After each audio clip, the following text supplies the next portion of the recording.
It's got to be one of the most important models in our market. The Honda City has been and probably will remain as such. Why? Because of its segment, size and appeal. This is the benchmark car, right? And then there's the badge. Honda cars are seen as desirable and premium in our market. And the biggest reason, it is now available in petrol and diesel variants. Now, we were the first to show you the car in detail, remember? But that was a static car, so let's get straight into the drive. And yes, with the i-DTEC variant first.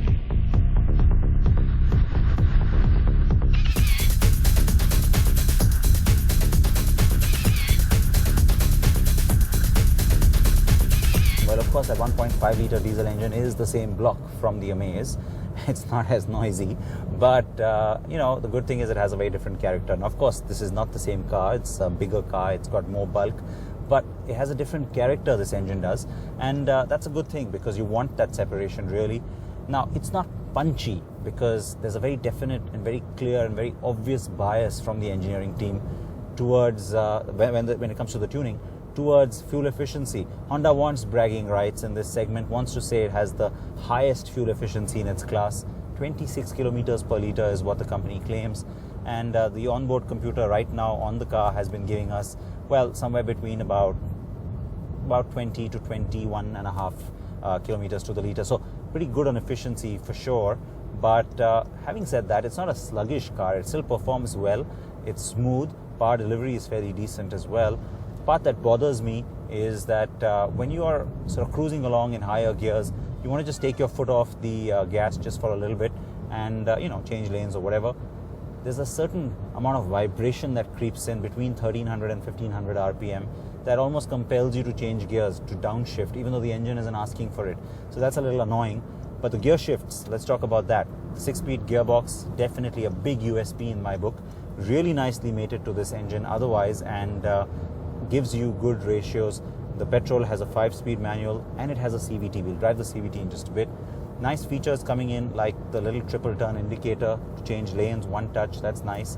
The steering wheel, you know, I wish it had a telescopic adjustment as well and not just tilt, because I'm not finding a 100% comfortable driving position. I would have liked the steering wheel to come a little bit closer to me.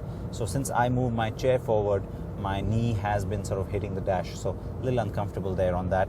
So that's about it when it comes to the drive, and now it's time to take a look at the specs on the 1.5 i-DTEC. This unit seems more like it was always made for this platform, more than the Amaze really. The numbers look healthy and overall performance will be seen as positive on this car. Handling is also fairly good, but ride quality, once the hallmark of the city, is not as taut as I would have liked. But then these aren't the areas that really made the city such a favorite anyway, right? It was always about efficiency and that premium air.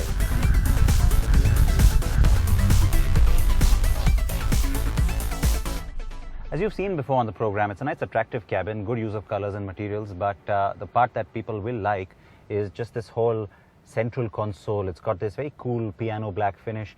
Yes, it might get smudgy and dirty, but it's still nice. In the original sketches, by the way, this whole area was looking more like an iPad, but this still works, it's functional. This is the cool element, the touchscreen climate control system, which just sort of lights up on you. The downside to all of this, the nice instrument cluster, the great little screen there that tells you so much, is that people like me who on a highway, for example, even in the daytime, want to use their headlights, want to drive with either the parking or the headlights on. Well, there's no daytime running lights, so sometimes you want to do that. Look what happens. The minute you turn on the lights, boom, it's all gone. It just kind of disappears on you. And when it's bright sunshine, the instruments, the music that's playing, and the air conditioning, you know, you want to be able to quickly glance at it, maybe make a few adjustments, touch a button here or there. You just can't see it. So you got to switch off the lights, bring it back to life, and then operate it. So that's feedback for Honda. That's not something that will take too much work to change, because remember, cars like the CR-V had this function earlier where you'd have the Optitron meters. Everything would be nice and bright day or night. So that's something to work on, I think, because, well, it is a little bit disconcerting. But otherwise, the cabin is something that buyers in India are certainly going to look forward to. The rear is comfy and the legroom and rear AC vents won't be lost on anyone shopping in this segment. I did switch to this red car for a short while. That's the 1.5 litre petrol CVT. The petrol city is familiar territory.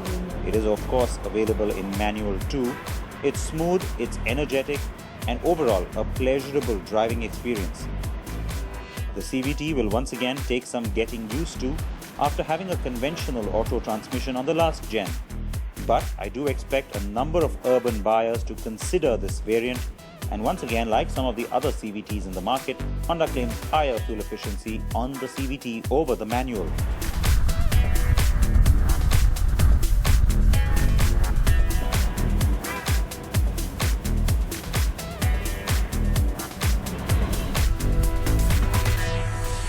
The car has cruise control, push button start stop, sunroof, climate control, reverse camera and much more. But while most of that will be restricted to the top variants, Honda has not declared just how many variants there will be, nor the prices. All that will be revealed in early January, and deliveries will also begin only in the new year.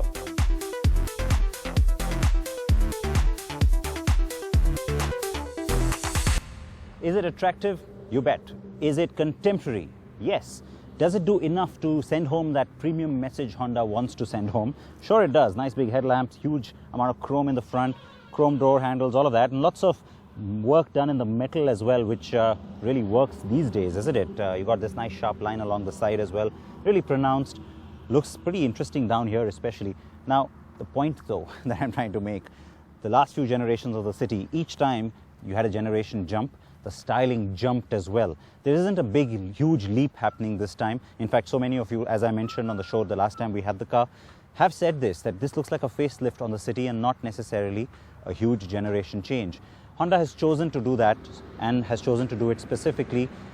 The company still says that this points to the future styling direction that not just this car, but other cars from the stable are going to take as well. But having said that, it surprises me that when it comes to the overall profile, the length, keeping that exactly the same, they could have done something a little bit more revolutionary. I mean, the kind of things you see in the segment that get people's attention. Sure, the Ford Fiesta may not have done much in terms of sales, but look at that design. It's so distinctly different. The Hyundai Verna, it did that. The last City did that. This one, not necessarily doing the same thing. So as Honda goes, or the City anyway, the car may seem to just fall short of all the big expectations. So what's my verdict? What's the bottom line? This is definitely an improved version of the outgoing City. It's an improved car, but it's not revolutionarily different. It's not a massive leap. There's not that one thing that I can point to and say, my God, how did they do that? So that could be a problem for some people, right? Well, what's the flip side? And there is one. The City was always the segment benchmark, the best seller. The only thing lacking in its armor, the big chink, was the lack of a diesel variant. Now we've got that too. And when you improve on the bestseller and on the benchmark, well, then you've still got the car that is the king of the hill.